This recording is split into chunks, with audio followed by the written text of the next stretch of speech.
Well, the handler is going to say that the dog was objectively trained, certified, and recertified.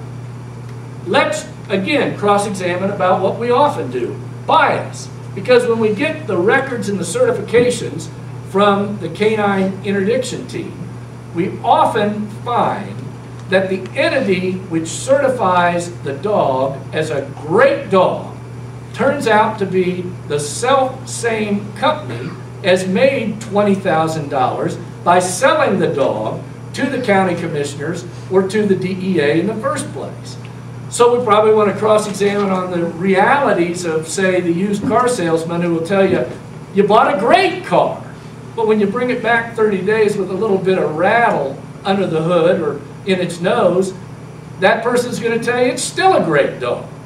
Even the DEA agrees in saying that the trained K-9 team should be certified by an organization which has no financial interest in the training process. And again, I say keep in mind the bias of the handler. Officer Timothy gets to spend virtually every waking hour with his personal lassie. They ride around in the car together, they play fetch together. Really, the relationship that Officer Timothy is having with Lassie may be the closest thing to a real relationship that Officer Timothy is having at all. Can we really trust Officer Timothy to come into the county commissioners or to his bosses and say, you know that $20,000 dog you entrusted to me? I broke it. I don't think so. And he's not going to report that the dog suffered some horrible deformity while on some strange nocturnal activity with Officer Timothy. So the handler is going to say that the dog was trained by the book.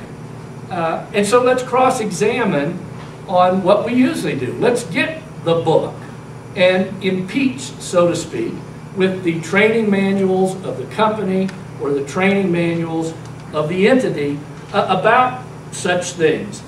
I mean, you'll find in those manuals an emphasis on the dog remaining reliable and certified by the training and the record keeping that the handler must do once the dog leaves the company that originally certified him. We'll cross-examine with those learned treatises, if you will. You'll find statements like, and here's one from the Global company which sells dogs. The dog handler is the key to success of Global's training and the continued success of the dog once you leave Global. If you fail to provide the proficiency training needed to maintain the dog's proficiency and yours, then our efforts have been wasted. The credibility and ability to conduct effective training is only as good as the records you maintain on your dog. And then, using the manual, you can find experts like Dr. Dan Craig who can follow up and complete the impeachment by their testimony. A certification pass rate of 96% would have only temporary value if the dog handler did not take active, continuing steps to maintain the dog's proficiency. As Dr. Craig testified, the dog will develop poor habits in the field and revert to the path of least resistance if the handler is not diligently supervising the dog. The handler will fail to recognize potential problems as they arise.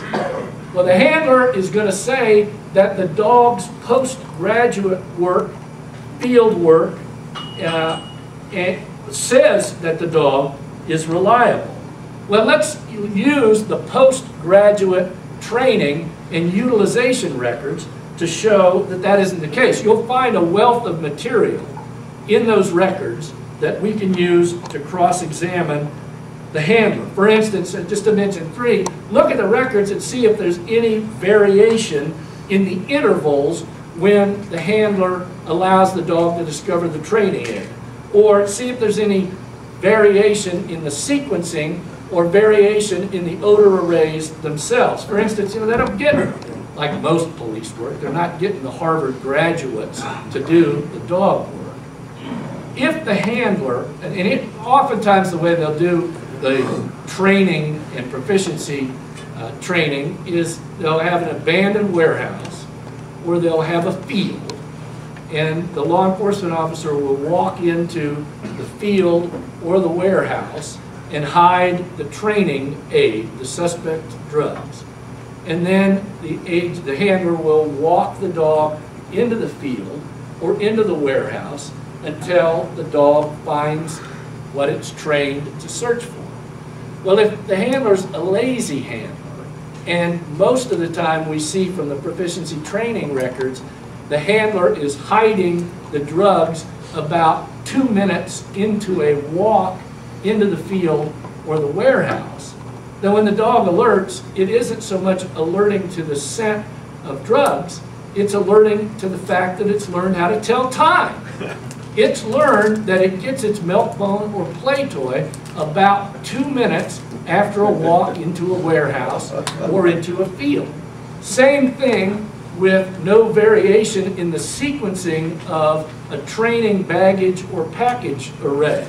If we look at the training records and we see, or the on-the-job records for that matter, and we see that the handler is more times than not placing the suspect bag or package in the third spot in a lineup, then again, the dog isn't so much alerting to drugs in your client's suitcase, the dog has learned to count to 3.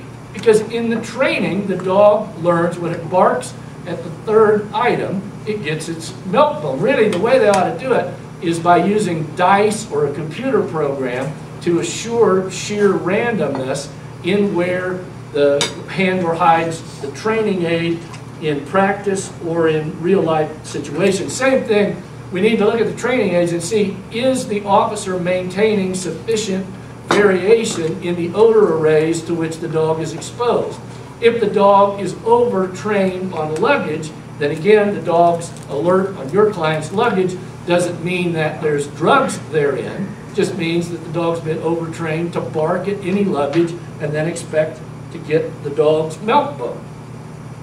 Well, if we get all these records and we do these kinds of cross-examinations, does that mean that we're going to necessarily win our client's case on cross-examination when we do it in the courtroom? Well, not necessarily. I mean, you all have probably done enough of these cases to know that. But we're doing what we always do by getting the records. We're looking for a needle in a haystack. We're panning for gold. We're trying to strike it rich. And sometimes just asking for the records can help you resolve the case in a way that's favorable to your client. As some